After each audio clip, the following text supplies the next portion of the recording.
আসসালামু আলাইকুম ওরহমতুল্লাহ। 10 মিনিট মাদ্রাসায় আপনাকে স্বাগতম।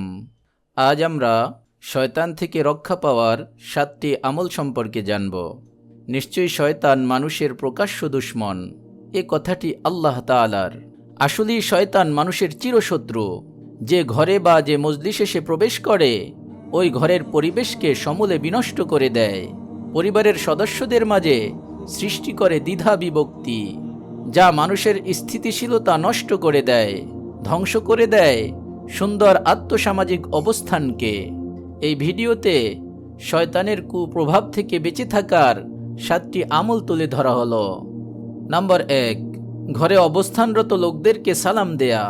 মহান আল্লাহ বলেন, যখন তোমরা গৃহে প্রবেশ করবে তখন তোমরা তোমাদের স্বজনদের প্রতি সালাম করবে অভিবাদন স্বরূপ, যা আল্লাহর নিকট হতে কল্যাণময় ও পবিত্র। সূরা আন-নূর আয়াত নম্বর 61। রাসূলুল্লাহ সাল্লাল্লাহু আলাইহি ওয়াসাল্লাম বলেছেন, তুমি যখন তোমার ঘরে প্রবেশ করবে তখন সালাম দিবে, তা তোমার জন্য এবং তোমার পরিবারের জন্য বরকত হবে। জামে তিরমিজি। নাম্বার 2, পানাহারের সময় দোয়া পাঠ করা। রাসূলুল্লাহ সাল্লাল্লাহু আলাইহি ওয়াসাল্লাম বলেছেন, যখন কোনো ব্যক্তি তার ঘরে প্রবেশ করার সময় এবং খাবার খাওয়ার সময় দোয়া পাঠ করে, তখন শয়তান বলে, আজ এখানে তোমাদের রাত্রি যাপন এবং নৈশ ভোজের কোনো সুযোগ নেই। সহিহ মুসলিম। নাম্বার 3, ঘরে সূরা আল বাকারা তেলাওয়াত করা।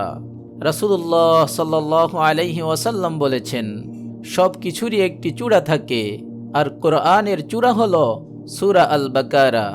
শয়তান যখন সূরা আল বাকারা তেলাওয়াত শুনে, তখন সে ওই ঘর থেকে বের হয়ে যায় যেখানে তা তেলাওয়াত করা হয়। মুস্তাদরাকে হাকিম। নাম্বার 4, গান বাজনা এবং গান বাজনার সরঞ্জাম থেকে ঘরকে মুক্ত রাখা।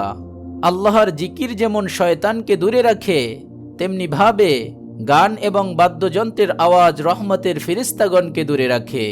আর ঘর থেকে যখন ফেরেশতা বের হয়ে যায়, তখন সেখানে শয়তান তার রাজত্ব কায়েম করে। আল্লাহ তাআলার বাণী, তোর আহ্বানে তাদের মধ্যে যাকে পারিস তাকে পদচ্যুত কর। সূরা বানী ইসরাইল আয়াত নম্বর 64। হযরত মুজাহিদ রহমাতুল্লাহি আলাইহি এই আয়াতের ব্যাপারে বলেছেন, গান বাজনা হলো শয়তানের আওয়াজ। নাম্বার 5, ঘরকে কুকুরের প্রবেশ থেকে হেফাজত করা।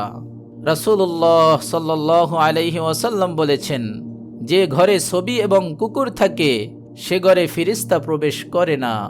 সহিহ বুখারী। নাম্বার 6, ছবি এবং বিভিন্ন জীবজন্তুর মূর্তি থেকে ঘরকে পরিচ্ছন্ন রাখা।